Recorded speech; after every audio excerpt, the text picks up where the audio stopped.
নমস্কার বন্ধুরা, আজকে নিয়ে এসেছি ভীষণই মজার এক রেসিপি। দুবেলা টি টাইম স্ন্যাক্স হিসেবে কিন্তু এটি খুব সহজেই বানিয়ে নেওয়া যায়। আর দোকানের মতোই খাস্তা মুচমুচে চটপটা খুব সহজেই ঘরেও বানিয়ে নেওয়া যায়, মার্কেটে যাওয়ার কোনো প্রয়োজনই হবে না। আর এই স্ন্যাক্সটি খেতে কিন্তু ভীষণই টেস্টি হয়। তবে দেখে নিই আজকের এই স্ন্যাক্স রেসিপিটি।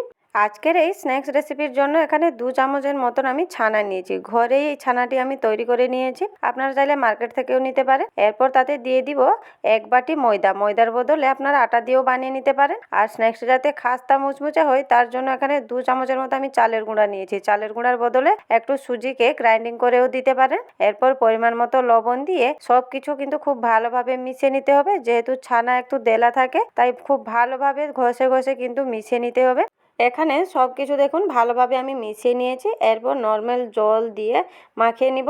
তবে ডোটা কিন্তু বেশি পাতলা করা যাবে না, একটু শক্ত করেই মাখিয়ে নিতে হবে। তাই এখানে অল্প অল্প জল দিয়ে আমি ডোটাকে মুথে মুথে মাখিয়ে নিচ্ছি। আর এখানে দেখুন আমি একটু শক্ত করে ডোটাকে মাখিয়ে নিয়েছি। এরপর কি করতে হবে না, ঢাকা দিয়ে মিনিমাম 10 মিনিটের জন্য ডোটাকে রেস্টে ছেড়ে দিতে হবে। এখানে 10 মিনিট আমার হয়ে গেছে আর ডোটা দেখুন অনেকটা একটু সফট হয়ে গেছে।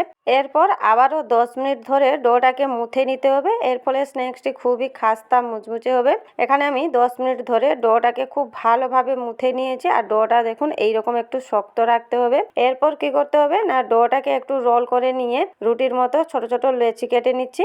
এখানে দেখুন 3টা আমি লেচি কেটে নিয়েছি। একটা লেচি নিয়ে নিলাম আর বাকি লেচিগুলোকে ঢাকা দিয়ে রেখে দিলাম। এরপর লেচিটাকে একটু গোল করে শুকনো আটা ছিটিয়ে এখানে বেলে নিব।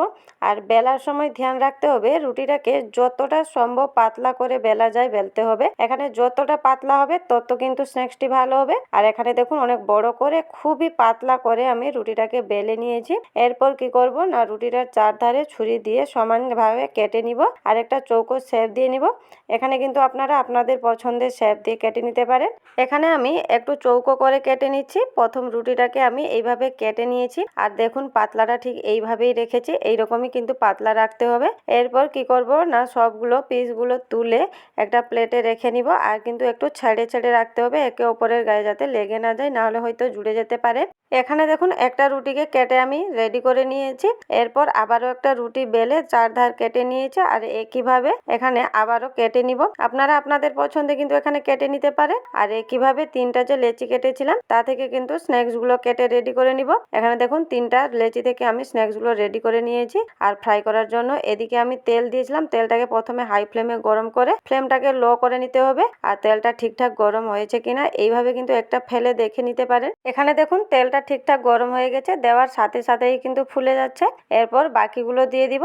আর দেখুন দেওয়ার সাথে সাথে কিন্তু এইভাবে একটু নাড়াচাড়া করে নিলে পুরো বালিশের মতো ফুলে যাবে।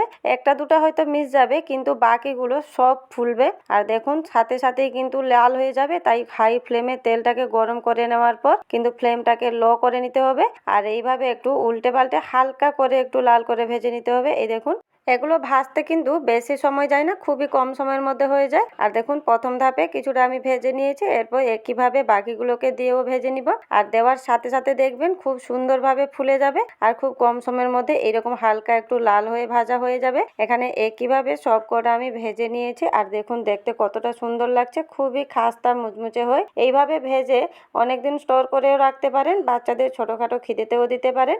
এছাড়া যদি মার্কেটের মতন চটপটা খেতে চান তাহলে এখানে হাফ চামচ করে নিয়ে নেবেন লঙ্কা গুঁড়া, হাফ চামচ নিয়েছি জিরে গুঁড়া, তার সাথে হাফ চা চামচ নিয়েছি গরম মশলা গুঁড়া, তার সাথে চটপটা করার জন্য হাফ চামচ নিয়েছি চাট মশলা, পরিমাণ মতন নিয়েছি বিট লবণ।